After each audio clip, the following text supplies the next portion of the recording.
हाँ जी सर, आज बैठक कर रहे हैं तो क्या सर मामला है आपका? हाँ, मैं हरमेश सिंह राणा, स्टेट का senior vice president pensioner welfare association Himachal Pradesh district का प्रेसिडेंट। और यहाँ पर आज जो हमारी मीटिंग हो रही है, ये जॉइंट एक्शन कमेटी की हो रही है। इसमें 17 दूसरे संगठन भी हमारी एसोसिएशन के साथ मिल गए हैं। तो हमारी जितनी भी मांगे हैं, उन मांगों के लिए हमारी ये जॉइंट एक्शन कमेटी आज जिला स्तर की है। ये जिला, इसमें दूसरे विभाग भी सारे आए हुए हैं, दूसरे संगठन भी आए हुए हैं। तो सारे इकट्ठे मिलकर के हम 17 अक्टूबर को, अगर 17 अक्टूबर तक हमारी सरकार ने हमारी मांगे न मानी, तो उसके बाद 17 अक्टूबर को जहाँ पर धरना प्रदर्शन इसी जगह पर होगा, म्यूनसिपल पार्क में, और डीसी साहब को ज्ञापन देंगे। तो उसके बारे में हम आज स्ट्रेटजी बनाने के लिए इकट्ठे हुए हैं। तो मांगे क्या आपकी जी?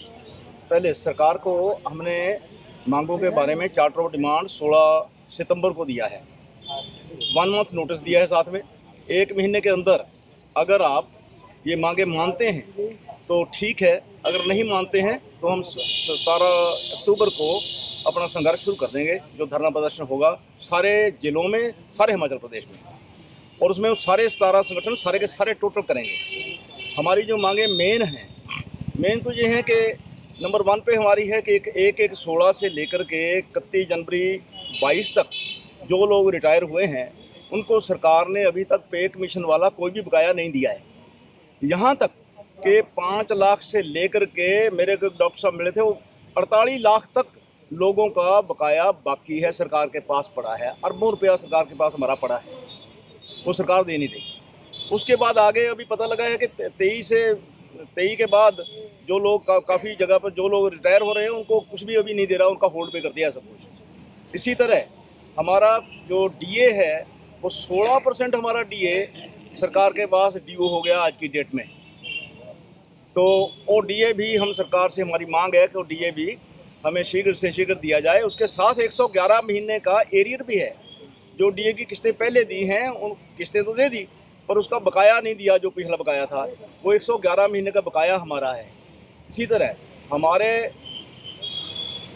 कोई 100 करोड़ से ज़्यादा मेडिकल रीइंबर्समेंट के बिल्स हैं, जो पेंशनर्स के बिल सरकार ने अभी तक नहीं दिए। तो लोग बीमार हैं, लोग अस्पतालों में पड़े हैं, वो इलाज नहीं करवाने के लिए पैसे नहीं हैं, लोगों की हालत बड़ी ख़राब है। और इस अवस्था में आके लोग बीमार भी ज़्यादा होते हैं, तो उनको ऐसी बीमारियां बहुत सारी लग जाती हैं। तो सरकार कोई भी किसी तरह की कोई भी तरस नहीं खा रही, कोई भी सरकार नहीं ये सोच नहीं रही है कि इन बुज़ुर्गों का कैसे हमने इनको रखना है, कैसे हमने उनकी देखभाल करनी है। हालांकि ये पहली तारीख को ही, 1 अक्टूबर को सीनियर सिटीजन्स डे मनाया गया है, जो बुज़ुर्गों के लिए एक तरह का रिस्पेक्ट देने की बात है, सम्मान देने की बात है, देखभाल करने के लिए वहाँ बातें बताई गई। और वो सारी की सारी सिर्फ फॉर्मेलिटी ही लग रही है। जब ये इतने बड़े वर्ग को, हमारे 2 लाख पेंशन हैं, पेंशनर को जो मेडिकल रिइंबर्समेंट ही नहीं दे रहे, लाखों लाखों रुपयों के लोगों के बिल सरकार के पास पेंडिंग पड़े हैं। कब से पेंडिंग है ये बिल? सबके पेंडिंग है। कब से पेंडिंग है जी? कुछ 4 साल हो गए लगभग।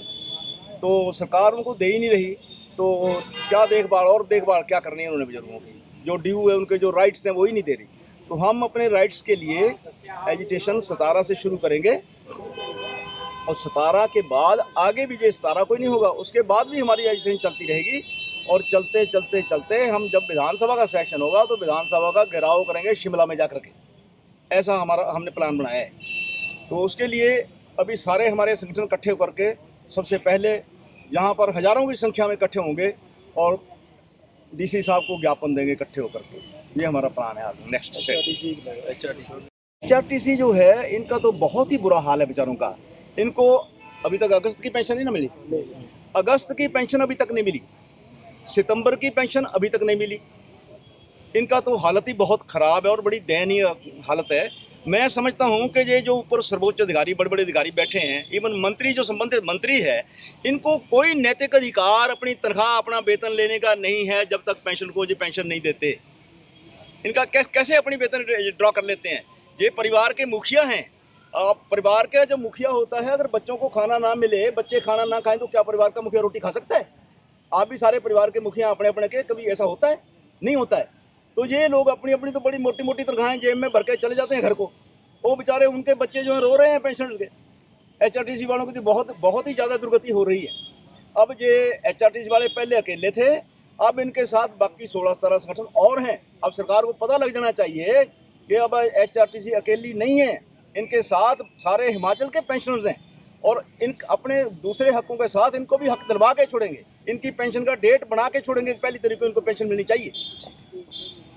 हमसे जुड़े रहने के लिए हमारे YouTube चैनल को सब्सक्राइब करें और नई वीडियो की नोटिफिकेशन के लिए बेल आइकॉन को दबाएं। अगर आप ये वीडियो Facebook पर देख रहे हैं तो लाइक जरूर करें और ज्यादा से ज्यादा शेयर करें। इसी तरह के और भी अपडेट्स के लिए फॉलो करें हमारा Instagram पेज himachal.kesari।